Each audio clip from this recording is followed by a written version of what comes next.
నిత్యం ఉండే ఒక నిజమైన స్నేహితుని పరిచయం చేయడానికి వచ్చాను. ప్రియమైన వారులారా, నిజమైన స్నేహితుడు తన స్నేహితుల కొరకు ప్రాణం పెట్టునని దేవుని వాక్యం సెలవిస్తుంది. మనం ఎంతో మంది స్నేహితులను చూస్తున్నాం. కొంతమంది కొంతకాలం ఉంటారు, మధ్యలో విడిచిపెడతారు. మనం వాళ్ళ మీద ఎన్నో ఆశలు పెట్టుకుంటాం, నమ్ముతాము, కానీ విడిచిపెడతారు. ప్రియులారా, ఎంత మంచి స్నేహితుడైనా మన మరణం వరకే రాగలడు. మరణం తర్వాత మనతో కూడా రాగలుగుతాడా?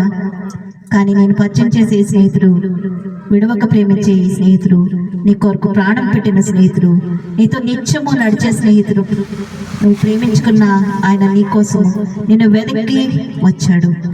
ఈరోజు ఆయన్ని నీకు పరిచయం చేయబోతున్నాను. ఆయన ఎవరు కాదు, ప్రభువైన యేసుక్రీస్తు. ఆయన నీవు వెతుకున్నా నిన్ను వెతుక్కుంటూ వచ్చాడు. పరలోకం నుండి భూమి మీదకి నరునిగా ఈ లోకంలోకి వచ్చాడు. శరీరధారిగా 33.5 సంవత్సరాలు భూమి మీద పరిశుద్ధుడిగా జీవించాడు. ఆయన పరిశుద్ధమైన మరి జన్మంలో ఆయన పరిశుద్ధత, ఆయన జీవించడంలో పరిశుద్ధత, ఆయన పరిశుద్ధుడై ఉండి మరి నీ కోసం నా కోసం సిలువలో రక్తము కాచి ప్రాణం పెట్టాడు. తిరిగి లేచాడు, మరణం గెలిచాడు. మరణం గెలిచిన ఆయన నిన్ను నిత్య నరకాగ్ని నుంచి తప్పించడానికి ఆయన సమర్థుడైన దేవుడు. ప్రియమైన సహోదరుడా, ప్రియమైన సహోదరి, ఏదో ఒక రోజున మనము ఈ భూమిని విడిచి వెళ్ళాలనే సత్యం మనకు తెలుసు. మరి మరణం తర్వాత నువ్వెక్కడికి వెళ్తావు ఒకసారి ఆలోచించావా? నువ్వు రేపటి గురించి ఎన్నో ఆలోచనలు కలిగి ఉంటావు. ఒక సెలవు దినం వస్తే ఏమి చేయాలని ఒక ఆలోచన కలిగి ఉంటావు. ఎక్కడికి వెళ్దామని ప్లాన్ చేసుకుంటావు, మరి సిద్ధపడతావు. అదే మరి నీ మరణం తర్వాత ఒక జీవితం ఉందని నీకు తెలుసా? అది నిత్యత్వం అక్కడ ఉండబోతున్నావు. అది ఒకవేళ నరకమైనా కావచ్చు, పరలోకమైనా కావచ్చు. నువ్వు పరలోకానికి వెళ్ళాలంటే ఒక్కటే మార్గము, యేసే ఆ మార్గము.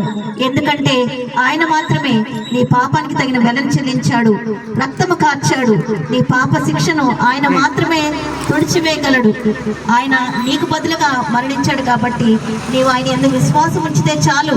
ఆయన నా కోసము సిలువలో రక్తము కార్చాడు, మరణించాడు, తిరిగి లేచాడు అనే ఈ సత్యాన్ని నీవు అంగీకరించగలిగితే చాలు. ఆయన నీ హృదయంలోనికి వస్తాడు.